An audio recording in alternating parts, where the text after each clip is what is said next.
पास जो दूसरा टिश्यू था वो कौन सा था? Animal tissue.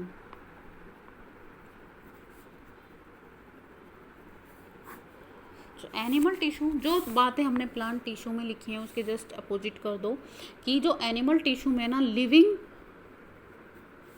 टिश्यू मोर होते हैं as compare to more than dead tissue. Dead tissue के कंपेयर में लिविंग टिश्यू ज़्यादा होते हैं। ठीक है, नेक्स्ट ये जो है इनको ज़्यादा एनर्जी की ज़रूरत पड़ती है as compare to plant tissue, क्योंकि एनिमल टिश्यू तो क्या होते हैं, एनिमल्स कैसे होते हैं, मोटाइल होते हैं, मूवमेंट लोकोमोशन करते रहते हैं in the search of food की सर्चिंग के लिए वो इधर उधर मूव करते रहते हैं। भैया एक जगह में बैठे काम थोड़ा ना चल सकता है एनिमल्स का, क्योंकि एनिमल्स तो खुद फूड नहीं बना सकते, दूसरे पर डिपेंड करते हैं, तो एक जगह से दूसरी जगह पे मूव करते हैं। इसलिए इनको क्या करने ज़रूरत पड़ती है, इनकी मेंटेनेंस के लिए ज़्यादा एनर्जी की ज़रूरत पड़ती है। They require more maintenance energy as compare to plants, ये पता ही है। ठीक है, नेक्स्ट इनके अंदर कोई डिफ्रेंशिएशन नहीं प्रेजेंट होती है। There is no differentiation in plant tissue. इनमें पहले कोई ये नहीं बनता है, मतलब कहने का मतलब मेरिस्टेमेटिक टिश्यू नहीं बनता है ना, बाद में वो पहले परमानेंट टिश्यू में कन्वर्ट होता है। ठीक है, मेरिस्टेमेटिक एक्टिविटी और परमानेंट एक्टिविटी इनके अंदर लगभग क्या रहती हैं, नहीं होती हैं। ठीक है, नेक्स्ट एनिमल्स जो होते हैं ना, वो एक टाइम की जो एनिमल टिश्यू की जो ग्रोथ है वो एक टाइम के बाद क्या हो जाती है, स्टॉप हो जाती है, स्टॉप।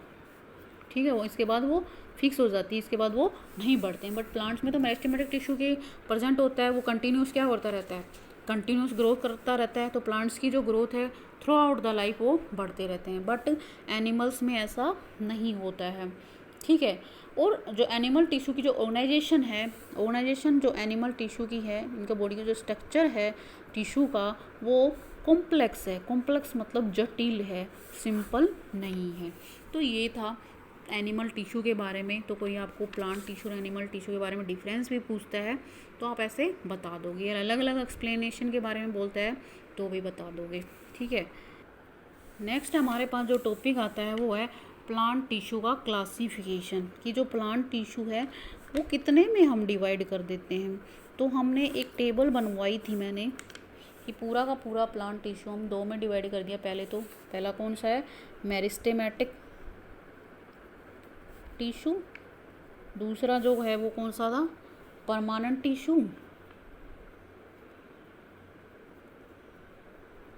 ठीक है, दूसरा हमारा परमानेंट टिश्यू है।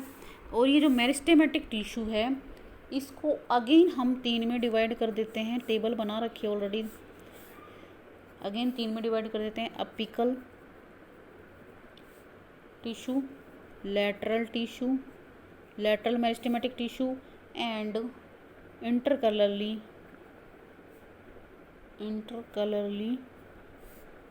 Tissue, meristematic tissue. ठीक है, ऐसे ही जो परमानेंट टिश्यू है इसको हम अगेन 2 में डिवाइड कर देते हैं, टेबल लर्न कर लेना।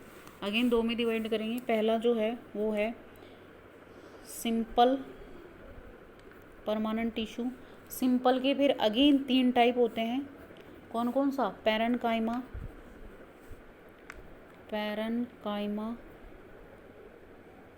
Collenchyma and sclerenchyma. ऐसे करके सिंपल के कितने टाइप्स हो गए भाई, 3 types, parenchyma, collenchyma and sclerenchyma.